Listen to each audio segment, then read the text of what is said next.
welcome to the Perimenopausal Athletes and Beyond Masterclass series, where we're joined by experts in strength training, female physiology, nutrition, recovery, mindset. And today, welcome to Vanessa Sullivan. Thank you for being here. And I'm going to tell all our listeners a little bit more about you, but this first, welcome. Thank you. Thank you so much for having me. This is a privilege to be a part of this.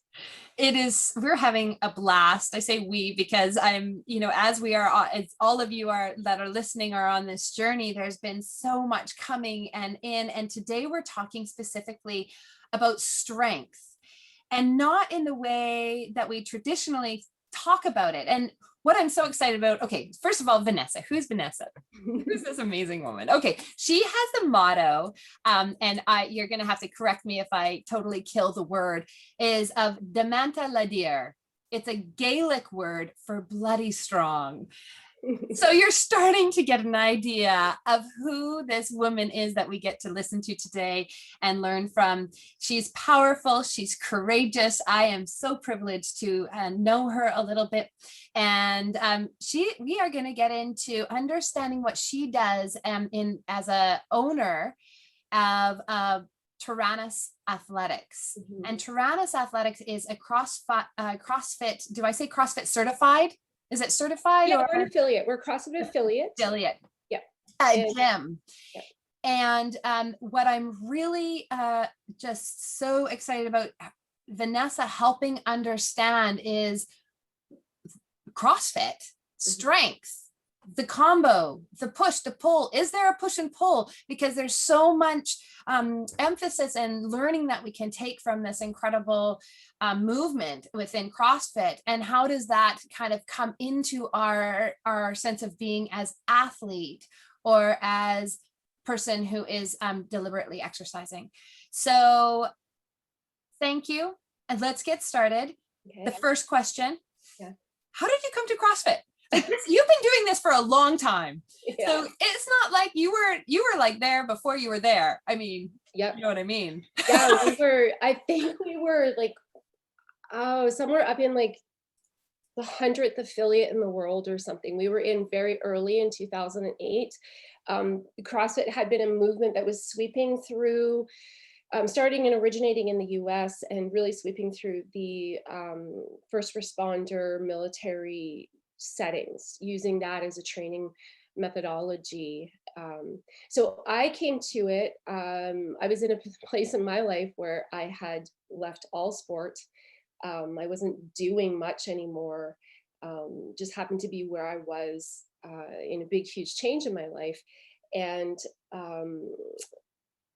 I was introduced to CrossFit and said, hey, why don't you try this? Like we were in a global gym. We were working out of what we call a global gym, which is just it was a rec center.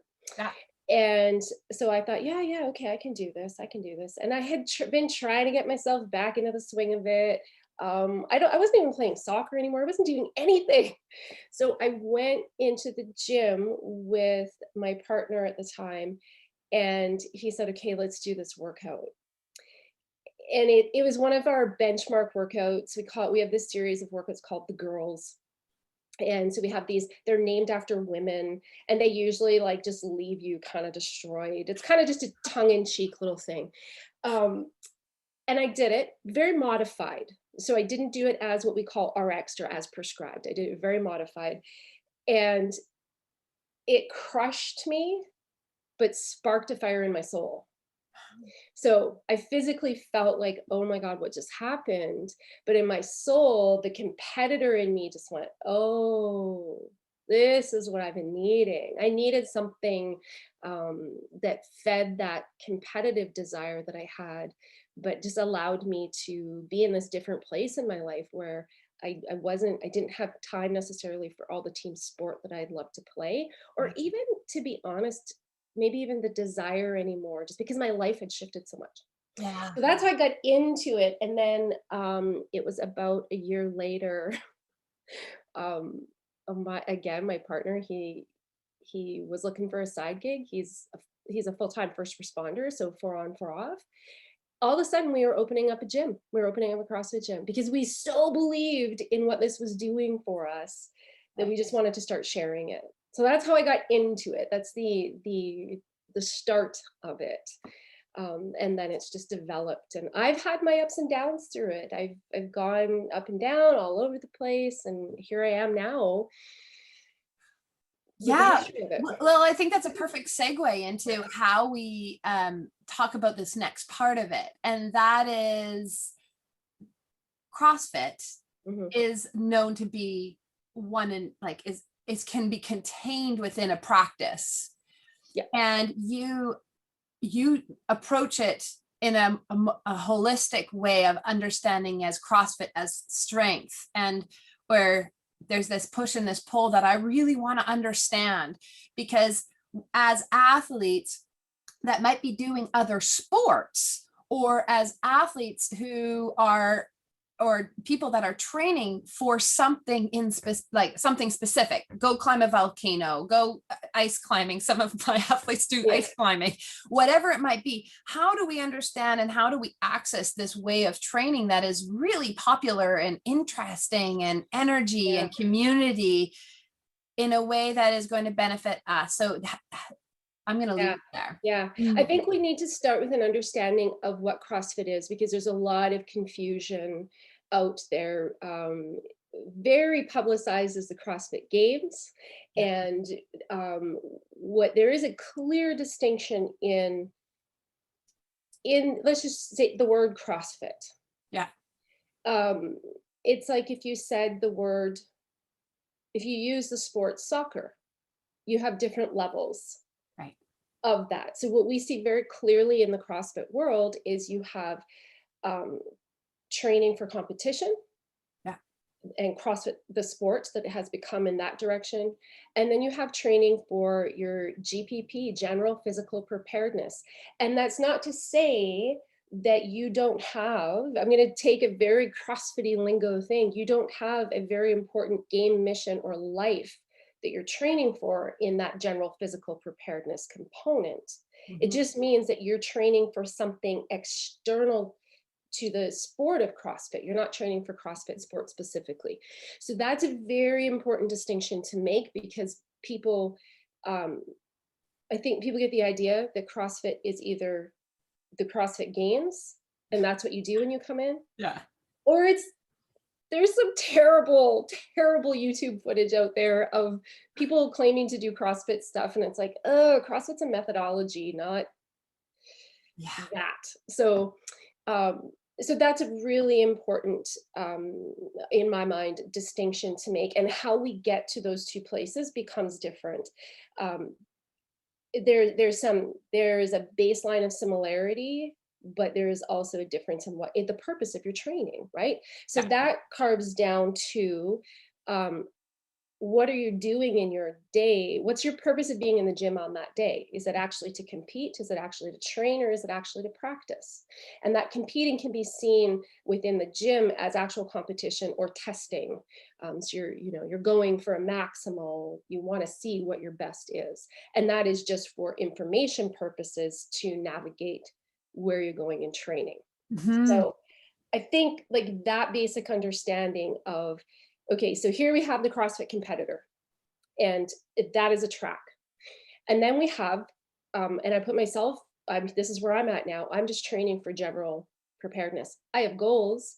I have a sprint triathlon I want to do because I've never done one, which I want to talk to you about. It's music to my ears. I have a deadlift weight that I want to hit because I haven't put the time and energy into it. And so these different goals that are very different. Doing a triathlon and a 300-pound deadlift are like this far apart. And I'm also a perimenopausal athlete going through life and all the things. So when I say like I'm preparing for GPP, that is it, but I have goals underlying it. So that's how, when you come into a CrossFit facility, how do you navigate that? And it all starts with, what's your dream? What's your dream? So, And I create my goals based on what is my dream, what's my big vision that just sounds amazing. It would be easy to live and do. And so what are the goals that I need to do to get to that dream?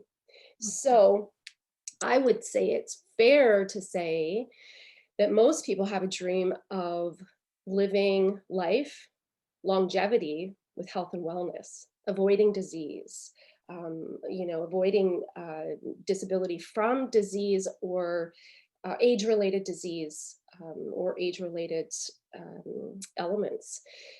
So it's with that overarching that I'm approaching, but I think most people have that. And then you start to peel down to, okay, what are perhaps your performance goals? Mm-hmm. And some of those are going to be competitive performance and some are just going to be recreational performance. If I can spin a little bit on that, for examples, this week I happened to have a chance to jump on a longboard. And just like, it's my birthday. I was 47. I'm on this longboard. I'm like, what? First time in my life. This is so much fun. I don't need to compete. I don't need to go fast. But do I want to do this? Yeah. So I have to maintain some youth and ability and athleticism in my life in order to do that. Can you just have to tell us all what I think I know what a longboard is. Basically, it's a longboard with wheels on it. Oh yeah. Okay. So it's a skateboard, but it's a longer setup and it's meant more for cruising. It's not got the double, I think they're called fins. I'm going to get this terminology wrong. All the skateboarders out there. It doesn't have the double. Right. Yeah. And it's not shorter. It's longer. Yeah. And it's more for cruising. I love it. Okay. Yeah. So you're now a longboarder in my mind. Yeah. Oh, thank you. Vanessa the longboarder. Okay. So balance, living life, being able to throw yourself into it. That's where you were. Totally. Or, going for a surf weekend. I'm not a surfer, but I love to try. I love to throw my body in the water and get hurled around. And I know at this age, it's going to hurt a little bit, but having the athleticism and the wellness to get up on the board, to get in and out of the water and feel strong and capable. Those are really important things to me. But so is my 300-pound deadlift. So my performance goal would be my 300-pound deadlift from a competitive perspective, but my life goal as a recreational athlete is to maintain my athleticism. But how important is the deadlift goal? Because there's going to have to be sacrifice in life somewhere in order to achieve those higher competitive goals. As we know, as a competitive athlete, that sacrifice is often in time, time and balance, right? So where was I going with that? The overarching goal of health and wellness and longevity. Yeah. And then you have performance goals, perhaps competitive or recreationally. And then we all have an aesthetic goal. And that aesthetic goal can lead into that longevity goal as well. Yeah. We know healthy body weight contributes to health and wellness. And who doesn't want to look good as long as possible? Always. Bones. Yeah. Yeah, because you look good, you feel good, and that's different for everybody. That look is, and I realize that is different for everybody. I love my big muscular legs. I love them. I don't want to trade them. I want to hang on to them as long as possible. But for somebody else, they might not like that. That might not be their goal aesthetically, and that's something I want to dig into too. The misconception that weightlifting will make you big and bulky. Well, let's go there. Yeah. Okay. Let's go there. Let's understand that. Yeah, because it is, I think, a key thing to shifting the mind, particularly in women, into embracing moving weight, moving low. I use the word weight or load interchangeably. And this fear that I don't have an actual 8 out of 10 women. So many women have this fear of becoming bulky from weightlifting. To gain muscle, it takes a lot of work. It takes a lot of recovery, a lot of fuel in the body. And to get bulky muscle, you've got to have the right combination of genetics, time put in, and quite often drugs. So it doesn't just happen. You've got to be training at a volume. that's going to contribute to that. Trading with the specific intention of that. So for the majority of us, lifting weights, pursuing strength and hypertrophy, building muscle, um, is super essential. As we age, we can start at any age, but as we're in these perimenopausal years and moving into an aging state, what do we need to do? What do we need to do? We need to slow down the loss of muscle. We need to slow down the loss of bone density, our bone mass. So we want to preserve muscle mass and bone mass. We want to preserve strength, because we need strength in our body to move our bodies, to be healthy, athletic people. Mhm. We do want to preserve power. Now, power, strength and power are very much related. Power comes down to time. How much can you move? How fast can you move it? So that's going to impact your speed. Popping up on a surfboard. I'm just using the surfing because I was just talking about it, but it can translate to so many different sports. That power is so important. It can be the ability to quickly get your leg out in front of you to stop yourself from falling, right? Yeah. So I mean, there's other items that come into that too, but we also want to slow down the loss of our appetite as we age. And I know, like, I'm talking further, but we want to stop these things before we get there. People really start to, if you've got a healthy relationship with food, can start to reduce food in this way. You don't even realize that you're not sustaining your baseline activity requirements. And so if you're adding activity in there as an athlete, your body needs that fuel for rebuild and recovery. And if you're not getting rebuild and recovery, you are certainly not slowing down the loss of muscle, bone density, all that kind of stuff, right?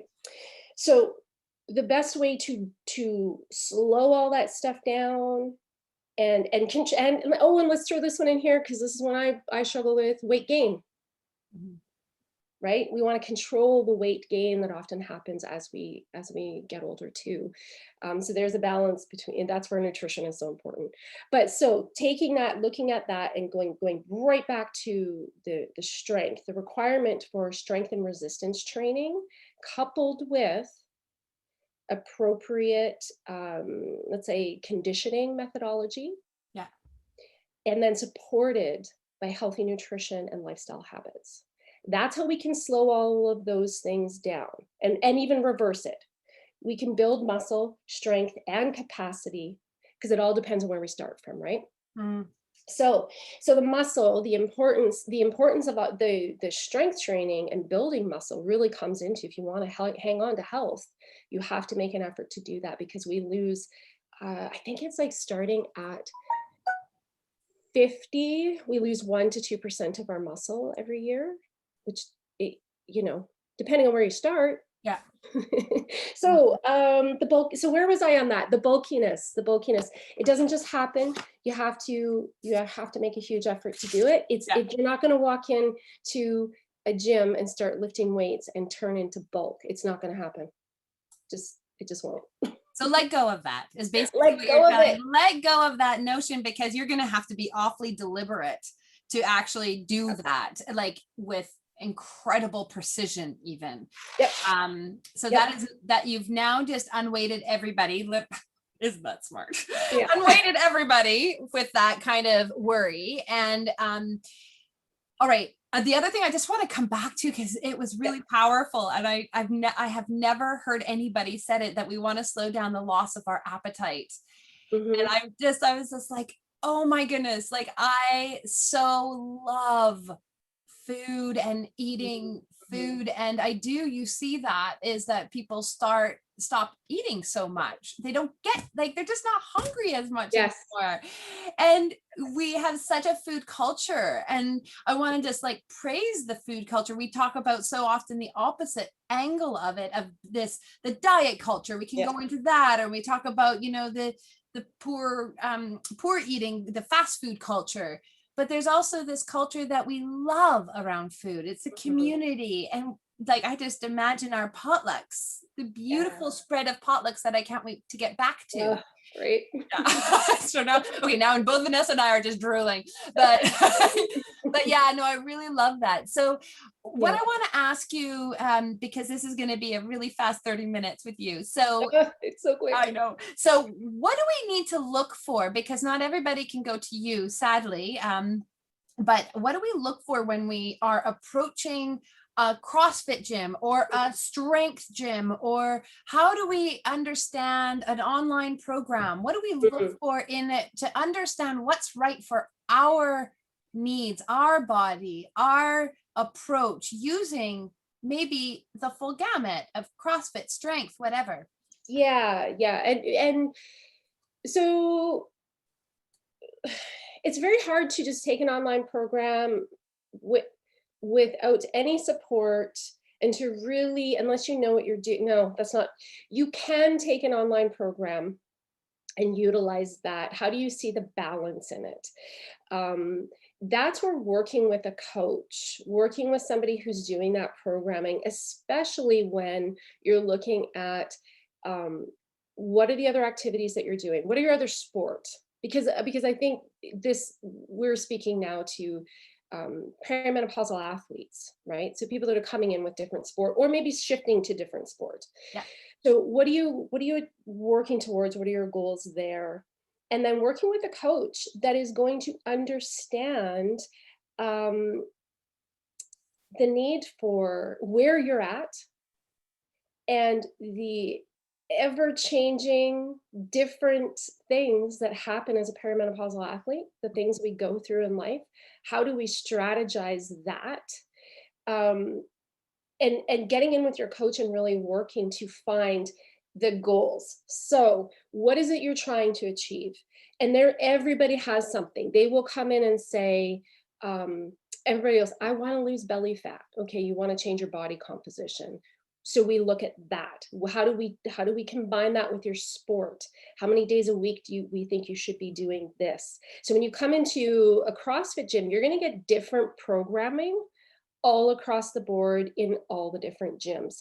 And so I truly believe that you need to see a well-balanced program that has a focus on um, hypertrophy. You want to be building muscle. You do want to be working on strength, and you do want to be working those conditioning elements.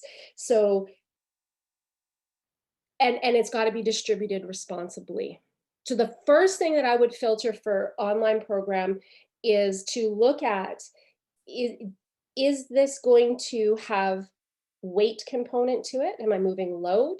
Mhm, Am I doing rep schemes to serve my goal? mhm, So if you're looking to build muscle, you want to be somewhere between 8 to 15 reps. You want to be looking to progressively build load. Those are not 18 to 15 easy reps. You want to have challenge in there. Strength is lower reps than that. So the online is tricky because you can get some really nice general physical stuff to get you going online, but you do want to start working with a coach on that.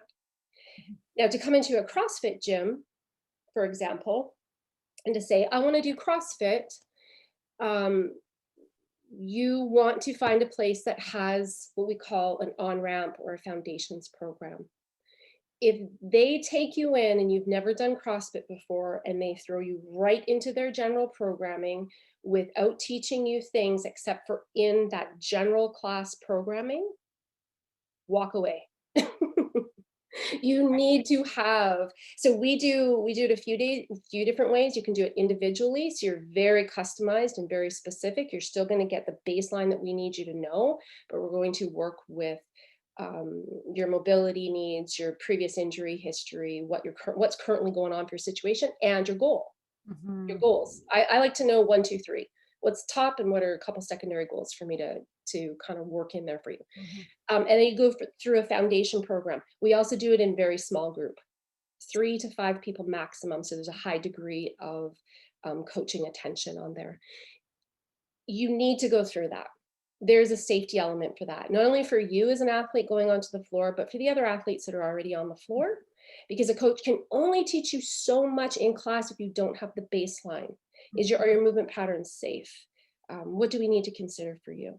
Mhm. So, so that would be my number one filter on that. And then as they're coaching, are they cueing? Are they looking at how to improve you, or are they just cheerleading? Hmm. Because just cheerleading is not going to help you turn the dial. And yes, you should feel like you've walked away from every session with something. And it may be, hey, I see you're really working on that squat. You did such a great job of, keeping that back in position. There is something that's reinforcing what you're doing, if not specifically turning the dial. So high level of standard on movement patterns. And I realize this is hard for people to know what that high level looks like. Mm. Um, It is yeah, awesome. that What help- yeah, it totally is, because what you are doing and what you're asking our listeners to do, and what has been an ongoing theme, no matter what we're doing here in nutrition, training, or recovery, is to building an awareness of who you are. yes. And this is a tough one for in an area where we as perimenopausal women haven't traditionally been. Maybe they were like you and got started way earlier, but there's going to be a lot like me who Yeah, no, I don't didn't. think it's the norm. You're right. Yeah. Yeah, we didn't have this. It wasn't even part of sport when I was being athlete superstar, like we Yeah. didn't do strength training. Well, And the only reason I got into it is because I was the skinniest kid. I was the last to develop, and I kept getting knocked off the ball in basketball and soccer. So I have it over here, my Arnold Schwarzenegger Encyclopedia of Bodybuilding, because that's all I knew. I didn't know anything about athletic training, and I just hit the gym, and I was just the skinniest runt out there looking to get strong. I had no idea. So I think that's so common, yeah, yeah. that we don't know. And as women, we tend to come into the weight training space, the strength training space, the building space later. Yeah. And I love it also. And I think it's really important that you leave with something. And that something is a greater awareness of self, whether it be a cue that you kept your knees like from collapsing in on a squat or back or whatever it is. And that there's so much progress within that. And I would even say, celebrate. We need to really Yes. celebrate a lot more. Oh, we Yes. celebrate all the time. Oh, I celebrate I'm ridiculous. I love it when people make the smallest gains. Yes, we oh, can celebrate them. it's so cool. Yeah. Okay, well, you know what, we're gonna have to do more with you. I know we wanted to get a tiny bit into. Okay, give us maybe 2 tips for a home gym, and then we have to go into my rapid fire questions. Okay, 2 tips for a home gym. You absolutely want a set of dumbbells. And you want some resistance bands. Mhm. And if you can configure some type of pull-up bar, be very careful with this. Very, very careful, but you don't need it. You don't need it. You just need something that you can anchor those bands up on. And because we can find all kinds of stuff off the floor, you can do a ton with bands, dumbbells, kettlebells, skipping rope. If you can throw a rower in there, that's a bonus, but we've got the road outside that you can run on. So there's so many things that you can do with that kind of a setup. Yeah. Ideally, I mean, you got a barbell, you got a rack, but you don't need it. You don't need it. No. Absolutely. I know we kept on having a discussion with my husband, just like, I need a gym. I need a gym in my garage. And, and then we decided that maybe exactly what you said, a few weights. Start with a few things. You can always call and I will give you a list. I'll help you set that up. Yeah. And the other thing that I just want to say, like with the strength and conditioning, that conditioning element of cardiorespiratory, cardiovascular, heart and lungs is so important. And people that have been doing long distance only, it's so important as we age to train the variety of distance, because the sprinting brings a healthier element into it as well. And then, of course, the nutrition and lifestyle. And I always say this, you've got to start there, because if you don't have nutrition and lifestyle to support your strength and your conditioning, your body goes without and you're not going to thrive. The goal is to thrive. So, and I could just go down a whole rabbit hole there, but But that will be in the next Perfect. masterclass series that we're going to do. Absolutely. Awesome. I can't wait till the next one because I've got ideas, of course. So, all right. Are you ready for my rapid fire questions? Yes. Okay. Give us one moment of courage. Oh, doing my open workout yesterday. There's the CrossFit Open is on and I didn't want to do it. I was exhausted and I did it. I want to go to dark places because I feel like there's like hard things that I've had to do. But doing my open yesterday, I did not want to. Is that a terrible moment of courage? Oh. It's a perfect moment of courage because it's exactly what, sometimes we need to just step up. Yes. And to know the difference. I think, because I'm so about like compassion and self-compassion. I love it. And we need to have that, but there's the yin and the yang. And and I don't know how you decided, maybe I know, okay. How did you decide, okay, I'm going to step up? Why? What was that decision-making point, that turn that you got there? Because right now I'm very, very focused on, I have to be kind to myself. And some of my days are going to be terrible right now. But momentum creates motivation for me. And if I keep going in the way that I can, in any way that I can, then I'll keep going. And I wanted it for me. My big goals right now in life, one of the things is to be kind to myself, but have expectations because I am capable.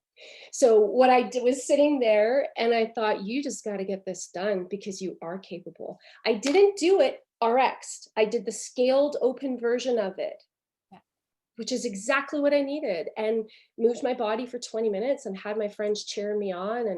And I felt amazing after. So that's how, and that's why. I love it. Oh my gosh, that's such a perfect story. Okay. The next question is, tell us one thing that you are grateful for right now. Oh, so many things. I am so deeply grateful for the relationship that I have with my daughter. Oh. She's 27 and, I was 19 when I had her, and I didn't know if it was possible for mothers and daughters to be friends. I knew I had to be her mom first. And now at this age, oh, she's just one of my favorite humans. Not because she's my daughter, because she's a fabulous human being. So I'm so grateful for that. Oh, that's so perfect. Oh my goodness. All right, give us one piece of advice that you continuously give yourself as you are in this life stage of perimenopause. Oh, I probably repeat 5 different things to myself in a day. Just one step forward. And well, no, let me rephrase that. How is it? What is it? I think I just think it's okay. Here's where you are. Just do what you can today, because it is so varied. It's so varied, and it can be so hard and so exhausting. But also, man, I love my brain in my 40s. I wouldn't you could not pay me to have my 20-year-old brain. All that comes with this knowing of self is so beautiful. So I just keep trying to say, okay, just move forward on this, accept today as it is, and tomorrow's another new day. With that space that we were just talking about of being kind, but having expectation of self. So if I can't get into the gym today because literally everything just hurts and maybe I have the worst cramps ever and I'm exhausted. No, okay, you know what I can do? I can go for a half-hour walk in the sunshine and meditate on the seawall. That's what I can do today. So maybe that's what it is. Hey, what can you do today? Oh, I love it. Oh, it's so, yeah. See how we're just evolving as we go in this series. It's so perfect. Well, Vanessa, people can, if the people are curious, can they find you, and how do they do that? Yep. You can find my gym space. And so that's also me at tyrannosathletics.com. we've got a good Instagram, and we do have Facebook, searching Tyrannus Athletics as well. Um, and then personally, I'm kind of linked in and all throughout there. So those are our main spaces. We don't do Twitter. I'm starting YouTube. Yeah. Good. Well, that means that we get more of you if you're also, branching out into YouTube world and doing more. So thank you for coming on, sharing yourself, and really helping us understand a really important component of what we can take on. And that just thank you. Yeah, thank you so much. This is always a pleasure to talk with you, and I really appreciate the work that you're doing and the light that you're bringing, and the knowledge you're bringing for all of us in this Oh, beautiful stage of life. thank you so much. All right. Take care. Bye-bye. Thanks, Neil.